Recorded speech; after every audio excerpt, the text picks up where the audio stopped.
Welcome to Girls Gone Hallmark, a Hallmark review podcast. I'm Megan, and I'm a longtime Hallmark movie fan. I'm Wendy. I'm your former Hallmark hater. Wow. I thought you were going to dive right in. Oh, I'm sorry. Hey, friends, we would love for you to join us on Instagram. You can find us at Girls Gone Hallmark or at Megan and Wendy. Jump into our Girls Gone Hallmark Facebook group. Hey, we just hit 500 over there. And we only started that group a year ago, and I know that might seem like peanuts. I was going to say small peanuts. Is that small peanuts? Small potatoes. Potatoes. Thank you very much. The 500 organically, we don't know any of these people except for like a few. It makes me very happy. We have a group of 500 people. Yeah, and it's an engaged group. Love it. I mean, even this morning, I logged on, I'm like, look these people are talking and we don't have to give them any prompts. Yes, it's a delightful group. It is. What's not delightful, though? Let's just jump right into it. Okay. We received a recent 2-star review, and I have thought about this review. It's been living rent-free in my head. Tell me more. Should we read it? Yeah. Plain. I'm a Swifter 13. Is Megan.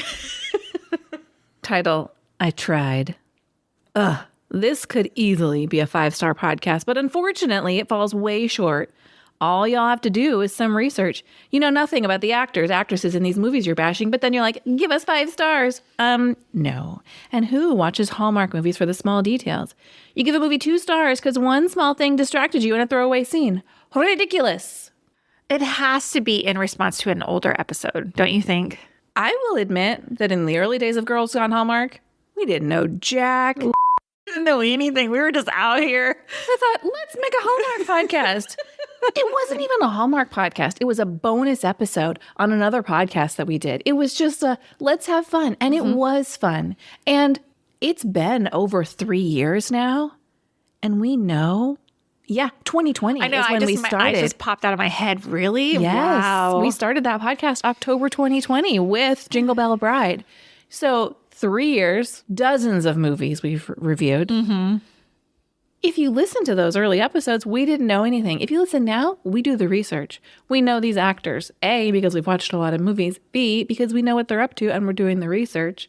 Not just the actors, the directors, the costume designers, the writers. I know. So I would agree that if you listen to an early episode, you might be disappointed. If you're still listening, I'm a Swifter 13, listen to a more recent episode and see what you think. That being said, we do focus on the small details.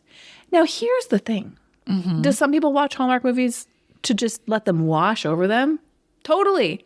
When I'm not reviewing a Hallmark movie, I have many a time have had a Hallmark movie on in the background or my husband's watching it, and I'm not paying attention. Mm-hmm. I'm not looking for the did you see that's. But watching a movie and reviewing a movie are two different things. And I think I've said this before, if you want someone to say, I loved this movie every time, then a review podcast probably isn't the place for you. Yeah. Or there's probably a podcast that'll give you that. It ain't us. I just wish I knew what movie it was. It was probably somebody who loved Tyler Hynes. It was probably an old episode. I was not kind to Tyler Hynes and his crazy hairdo a couple years ago. That's true. So maybe they just, I said something that offended somebody. I'm sorry. To be fair, I have taken negative reviews in the past to heart. Mm-hmm. In a way, like someone said on our other podcast, maybe it was this one, all they do is scream. Oh, yeah, it was this one. You're right. By the way, if you're in Canada, we'd love for you to leave a review to blur out the initial negative review this podcast received from a Canadian listener. However, first of all, we're not going to stop yelling. That's how we talk. We're passionate. That is right. However, I do make sure that our levels are set so that if we're yelling about something in a podcast, it's not going to blow out your ears and in your headphones. So I can take constructive criticism. Sure. So can I. I mean, might get my feathers ruffled a little bit. Absolutely. But once I calm down, I really do try to, make improvements. In the early days of this podcast, we were kindly told by a fellow podcaster that we should do some more research. Yes. And ever since then, have really dug in. I know what DM and which person you're talking about. A person that we very much enjoy. Yes. And respect. And took that note to heart. Yep. So, moving on. Stay tuned for some Hallmark news and notes because I really did some research this time around. And just wait for it. Haul Out the Holly lit up. I got a real deep cut in some Hallmark news and notes there. Oh, I can't wait. I'm really proud of it. Well, it is time for Hallmark news and notes. All right, give me what you got. First up, The Way Home. We talked recently that they were filming. They have set a premiere date for January 21st. That sets it almost exactly a year from its original premiere date. Exciting. I'm excited. I can't wait. We will be covering that. Weigh in via Instagram DM or in our Facebook group about the format you'd like to see those episodes take. Yeah, I can't remember. Did we We did moment by moment recaps of the entire series, which I think for a series like Way Home worked, but you let us know. It didn't work for Ride when we recapped that. It was a bit of a snoozer. Ride did get canceled. I don't think we've talked about it here on the podcast. Indeed, it did. Wendy is not sorry to see that one go. I'm not. It was not a great show. As I said in our group, I didn't hate it. I think they could have done more with it. I'm not heartbroken to see it gone. Next up, speaking of shows coming to Hallmark, Lacey Chabert will headline a new unscripted series. It's called Celebrations with Lacey Chabert. And according to the Deadline article, it will feature the actress as she surprises kids, families, and adults who are making a positive impact in their communities by throwing them the celebration of a lifetime. This will air on Hallmark Media's subscription service, which we know as Hallmark Movies Now. That's such a weird spot for it. I will say that I think Hallmark Movies Now isn't your best investment for watching Hallmark movies unless you just want older stuff. Yeah. So I kind of think they have been quicker to bring this year's movies to the platform, but I do think they need to beef up that service a little bit. And I think putting a series with its #1 star headlining is not a bad way to do it. It's smart, but why not put it on Peacock? Well, because Hallmark isn't I guess they're not owned seeing by all the bread and butter True. from. They just have a distribution deal with Peacock. My second question is, how does she have the time to do this? Like, I'm trying to think. She put out like 5 or 6 movies this year. Right, but in Hallmark world, that's 10 to 15 weeks of work. True. Fair point. My last thing is she known for her parties she likes to throw? Lacey Chabert considers herself a lifelong DIY enthusiast and fell in love with party planning while coming up with creative ways to bring her daughter's birthday ideas to life. Perfect. So that's how they marry those two ideas. I like it. I can't say I don't know. All I have a subscription to HMN, so maybe I will watch it. Should we recap it? I'm not sure that it calls for that. Okay. I imagine there's going to be some real tearjerker moments. And I don't think they need me coming in hot with my takes. Finally, in a recent Hallmark press release, we got some numbers. Are you ready for it? Yeah. Hallmark is just celebrating wins left, right, and center, knocking them out of the park. So, A Merry Scottish Christmas was the #1 most watched movie on, wait for it, ad-supported cable. So, I guess With like commercials. yes. Okay. To date, among households, total viewers, women and persons 18 plus, 25 to 54, 18 to 49, and 55 plus. Holiday Hotline was the #1 most watched entertainment cable programming among households, total viewers, and women and persons 18 plus. This elevated Hallmark to be the #1 cable network of the week in total day, weekend total day, and weekend prime among quite a few key demos. Of course, this is pre-Merry Thanksgiving weekend, right? Which had a lot of new premieres. So There's no way Biltmore didn't just like knock it out of the I park. had to have. Again, we're recording this on a Monday, and we don't have Biltmore numbers yet. A world record Christmas on Movies and Mysteries was the #1 most watched entertainment cable program on Thursday. That's a big win on a Thursday. Yeah, it is. Obviously, it's entertainment cable, so sports is not held in that number. And finally, listen to this. Combined, Hallmark channels and Hallmark movies and mysteries have reached 28.4 million unduplicated viewers this far in the season. We gotta point out that we are in a declining cable viewership era. So for a cable network to continue to grow and knock it out of the park, it says really great things about the network. Yeah. I'm happy for them. I'm happy for them too. Let's do a synopsis for A Merry Scottish Christmas. Sure thing. When estranged siblings, Lindsay and Brad Morgan, travel to Scotland at Christmas to reunite with their mother, Jo, a big family secret is revealed. Starring Lacey Chabert and Scott Wolf. This movie was written by Andrea Canning and Audrey Shulman. Now, I will say that the IMDb did also credit director Dustin Riker as a writer. However, the Hallmark cast sheet and the credits in the movie give writing credits alone to Audrey and Andrea. Okay.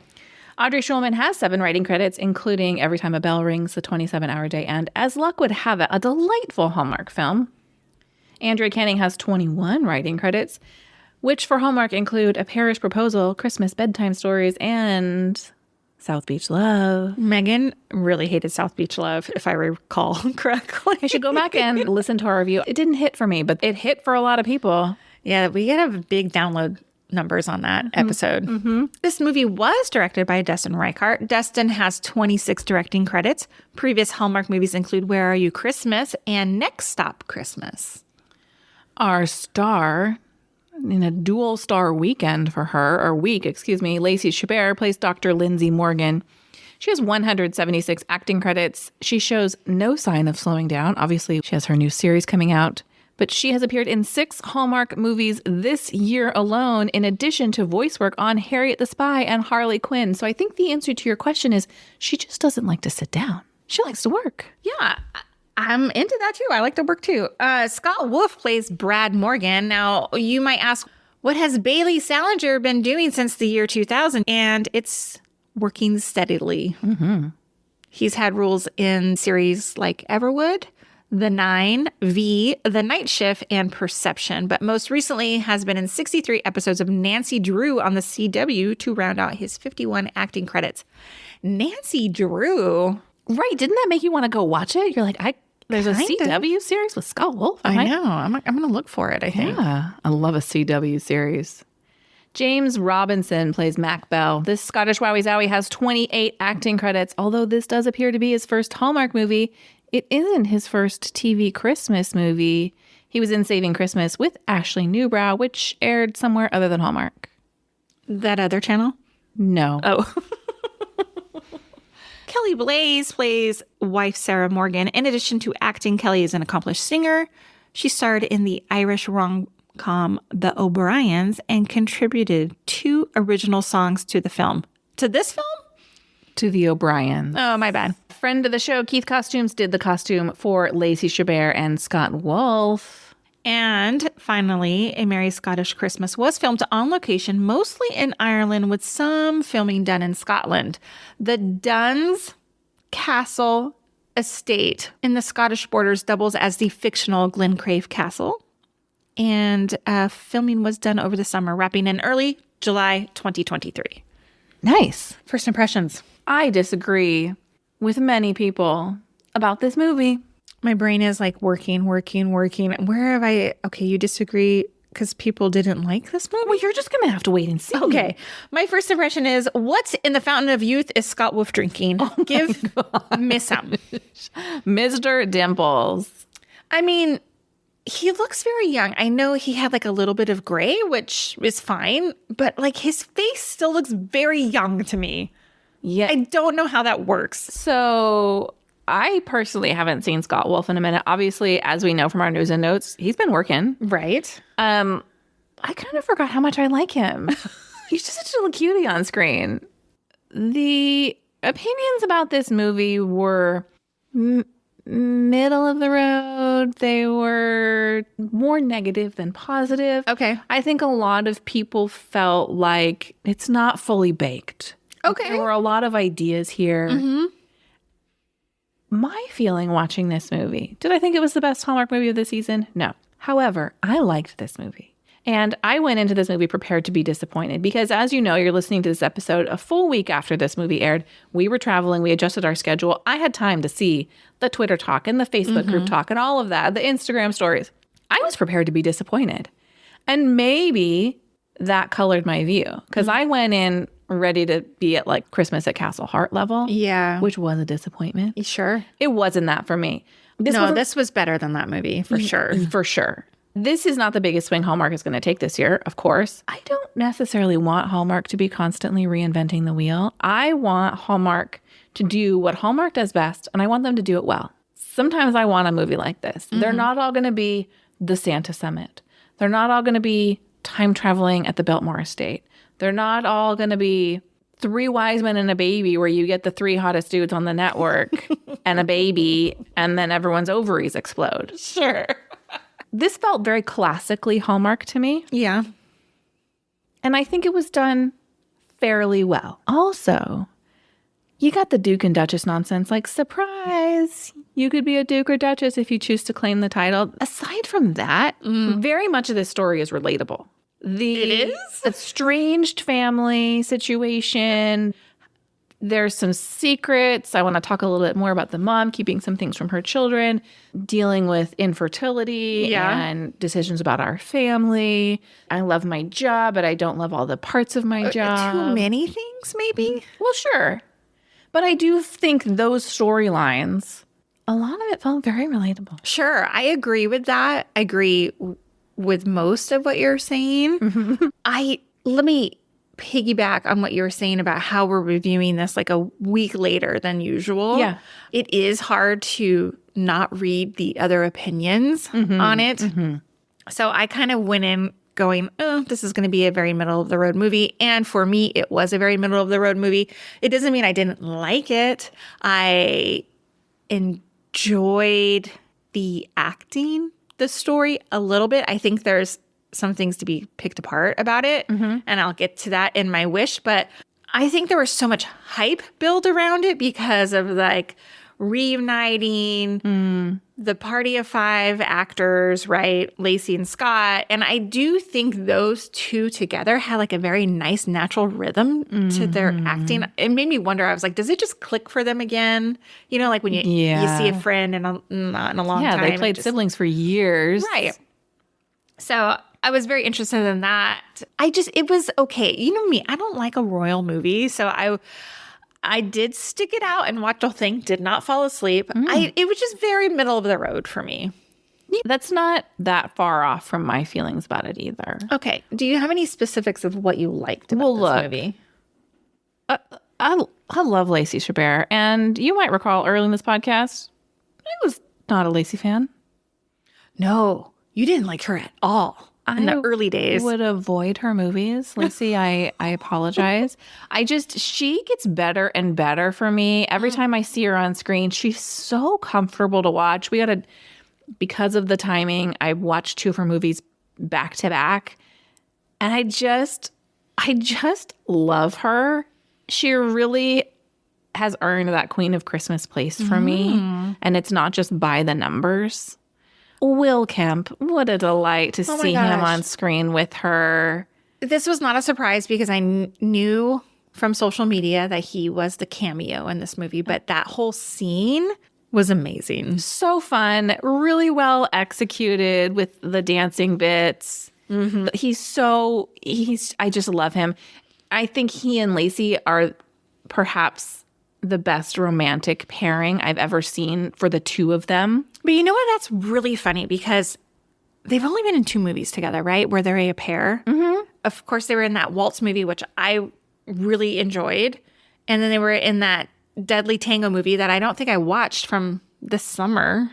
I think you did watch it. I don't think we reviewed it. We didn't review it. But they have it. Such an appeal together. Yes. This scene I thought was really clever. The way it was written, like with the whole like, you look familiar. I thought it was cute. And then the whole dancing stuff. I liked it all. I did too. I only know how to waltz and tango. Adorable. Yeah, I loved that. Oh, I wrote down here, poor Mac would never stand a chance with Lindsay if Will's character wasn't married to Mac's sister. Mac's a super wowie. I think he is too, but I have some wishes about him. Ooh.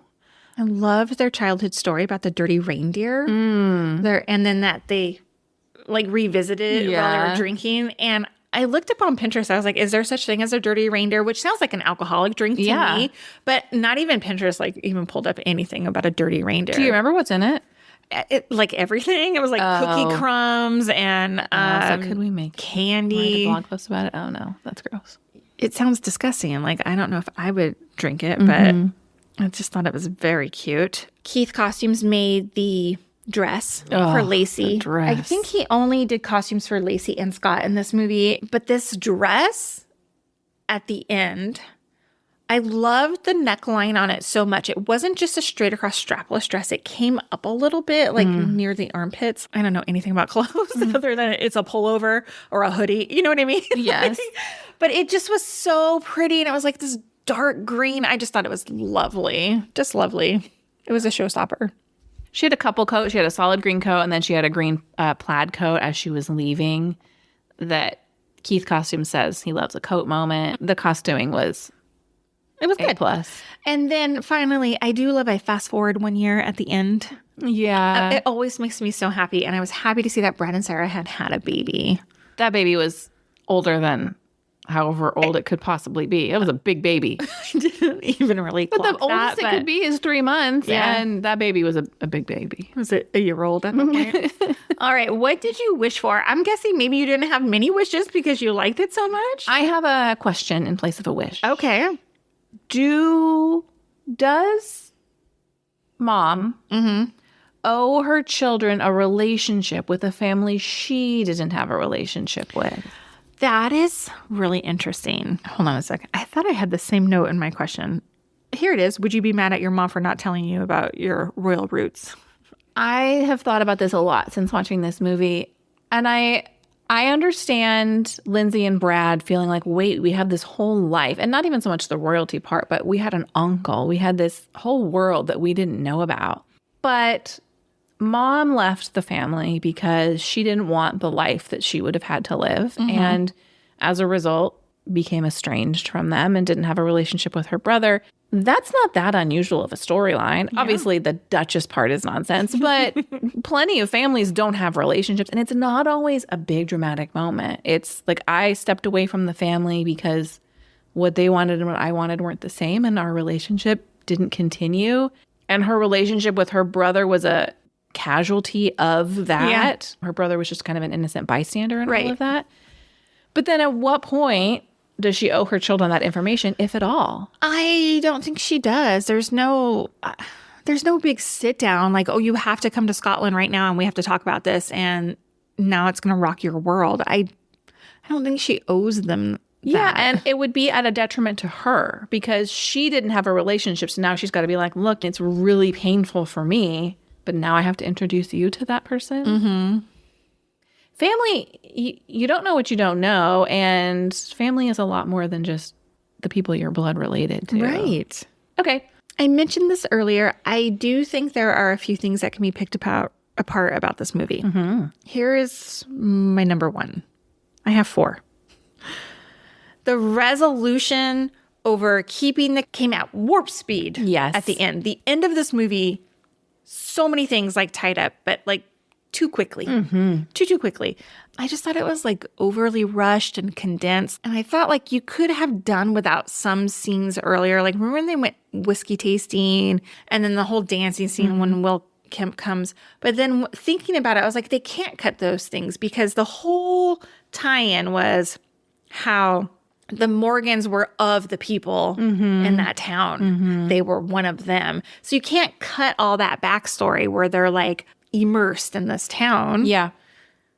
To have like a slower resolution at the end. So it makes sense to me. It just came really fast. I had envisioned a different resolution. Which was what? Well, when she's in the doctor's office with Mac's mom and his mom is talking about how there's more work than she can handle and she doesn't love the paperwork. I was thinking, well, obviously the solution is for them to co-run this practice together. Of course. I thought the same thing. And then they both talked about how much they hated paperwork. Well, her brother's this tax attorney. Mm-hmm. All dude does is paperwork.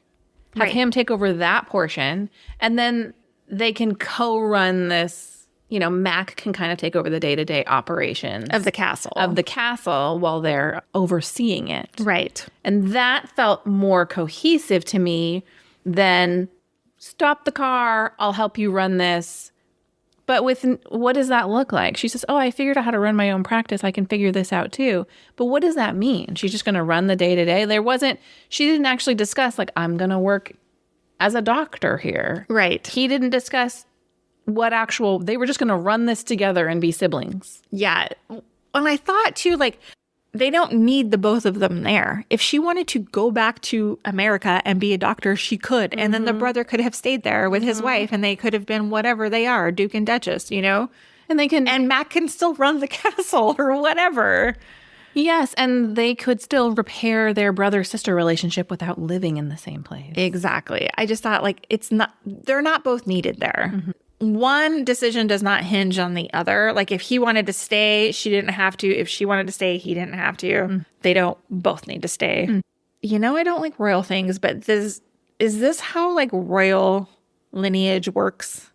In terms of, like, there's no one in the royal family to be named next whatever. And so they just give it to two random people who are blood related, but are Americans.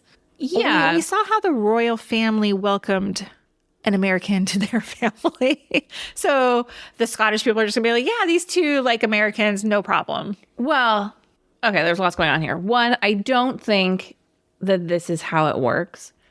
But he is the next in line. He is the next blood relative in line, he and the sister. Mm-hmm. So I don't think that's, like, yes, he's an American, but he's an American member of this family, not some rando American that they swept in off the street while he was on a tour. Mm-hmm. But there was some pushback that this is not how the titling and the lineage works. It's too complicated for me. I don't fully understand it. I thought you might know. I know, I can never, because I don't ever understand it. It's all very complicated. Okay. Like, you know, when Queen Elizabeth was the queen, her husband, his title, it was never king. Like, when she was the queen, her husband was not the king. Uh-huh. But when William becomes king, Kate will become a queen. Oh. Like, it works differently. Oh. Isn't that odd? Yeah, that is weird. I don't understand it. I don't think it's accurate, but very simplified for the purposes of the movie. Very simplified, right? Yes. Because isn't there, like, a... You've seen Princess Diaries. She's Princess of Genovia, and she's never met her grandmother. As I was writing my notes, I was like, well, there was the Princess Diaries. That's my... Yeah, I mean, he's related. They are definitely in line for the titles. It's just weird to me. Not that weird, I guess, but it's just like, oh, okay, here, we have this opening. Would you like to be Duke and Duchess? Yeah, but I don't think anything comes with it. There's no, like, actual leadership. They're just running the manor. They're not like lawmakers. Okay. Now, here is what I could not understand. Lindsay seemed to be upset that Brad decided to stay and become the Duke. You didn't catch that? I couldn't decide how she felt. I thought, like, how does this decision affect her? It really doesn't. And I thought then that maybe she was pulling so hard for Mac to, like, obviously Mac's not going to become the Duke, but she wanted Mac to have the job. Like, she cared more about Mac than she did about her brother's happiness, because truly, like, Brad was very unhappy with his job. To me, it seemed like he hated his wife. Yeah, so that, I don't know why she was upset. My take on it, as a person who's had a relationship of envy with a sibling, I thought she was like, oh, wait, you're just going to take it and not discuss it with me? Because I originally thought maybe they couldn't both do it. Yeah. Then it became clear that in this, however this works, they both could do it. I wonder if she felt like left out of the decision, or if she felt like, oh, now we're repairing our relationship and you're going to be across the ocean and that's going to be complicated. Or if she felt like a little bit of obligation, like, oh, you're the better kid now taking over. I don't know. It wasn't answered. Okay, moving on. I thought Mac was giving Lindsay a real hard sell on moving to Glencrave. Glencrave. He was so smitten with her. Yet, I did not find them to have a whole lot of chemistry. He just was very nice to look at. But Yeah, that makes up for a lot. it's it's no Will Kemp. And finally, I did not love Brad's wife, Sarah. Not the actress. The actress was fine. I didn't like her character so much. She had a ton of opinions about like staying at Glencrave. I was like, it's not your place, babe. I mean, do you disagree? No, I don't. I mean, she's married to Brad, but this is Brad's family's thing, right? I don't know. Her decision, her opinion certainly is important when they're like deciding if they're going to move there as a couple and kind of like start over. But I don't know. And did you notice that like the mom was always saddled with Sarah? Like the two siblings would go off to do their own thing, and then it'd be like the mom and the no wonder daughter-in-law. you two are having marital troubles. You just keep bailing on your wife. Totally. Anyway, those are the things I wished for. So it's time for Did You See That? And this is what I thought was interesting. Obviously, we have Lacey and Scott, who starred in Party of Five. I have not seen that show in 20-something years. I watched the reboot, which was fine. Oh, there was only one season of that reboot, huh? Yeah. It was really good, too. It was a nice take on the reboot. Yeah. I mean, I have a very basic memory of this show. Like, I'm not holding on to all the details. However, there were some Party of Five Easter eggs thrown in. Yes. Like, they go to the bar, Salinger's. Loved it. And the bartender's name is Charlie. I did not catch that, though. And Brad's wife's name is Sarah, which, of course, was Jennifer Love Hewitt's character's name on the show. I didn't know that either. Also, they say, I love you the most. I'm pretty sure that's a line from the show. Oh, no. That show was real depressing. I don't know if that's a show I would want to go back and watch. I did see some reviews from people saying, like, oh, I've never seen the show, so those took me out of the moment. They don't land, yeah. I mean, I understand that they don't land. They didn't feel distracting to me. It wasn't like you needed to understand that Salinger's was the name of their family, and therefore, that wasn't my feeling. Tell me some of your Did You See That? Did you peep Keith costumes at the beginning of this movie? Oh my gosh. I saw on Twitter him talking about it, and then I didn't see it. So it is in the scene where Scott and Lacey come to the castle, and Hamish is like in that small group, he's standing there? They're in the foyer. Yeah. There's only like 6 of them. Less than that, I think. But he's like in the back, big, huge grin. He's got a selfie stick. Stop. Yeah. I was back and watch. I totally messaged him. I was like, is this you? It was so fun to see. Oh, I love it. Yeah, that was really cool.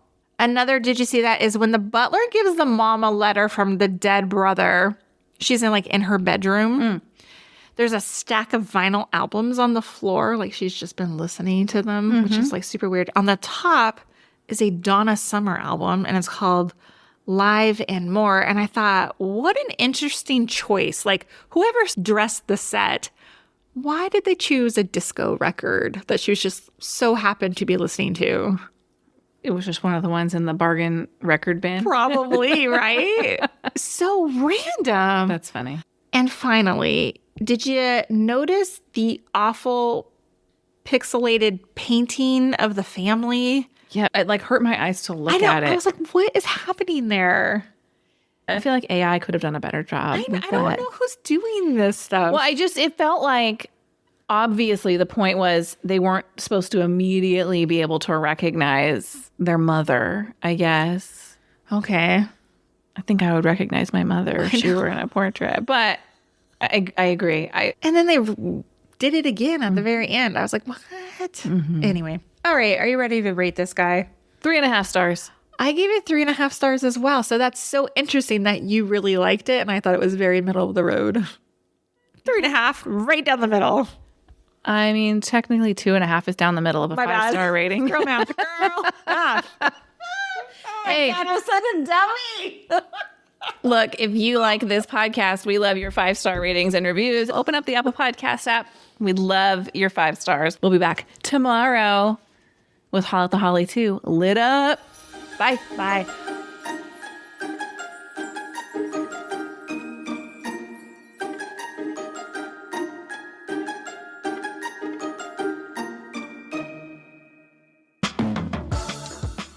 Are you tired of waiting for sparks to fly on your dating app? Do you dream of running through airports to deliver an out-of-breath, unplanned monologue? Then stop doom scrolling and start listening to Meet Cute Rom-Coms. Feel-good love stories that take you from chance encounter to grand romantic gesture in just 15 minutes. We're bringing rom-coms back. Get a brand new Meet Cute series on the first Tuesday of every month, with new episodes twice a week. Fall in love with Meet Cute Rom-Coms, wherever you find your podcasts. Is this where we kiss?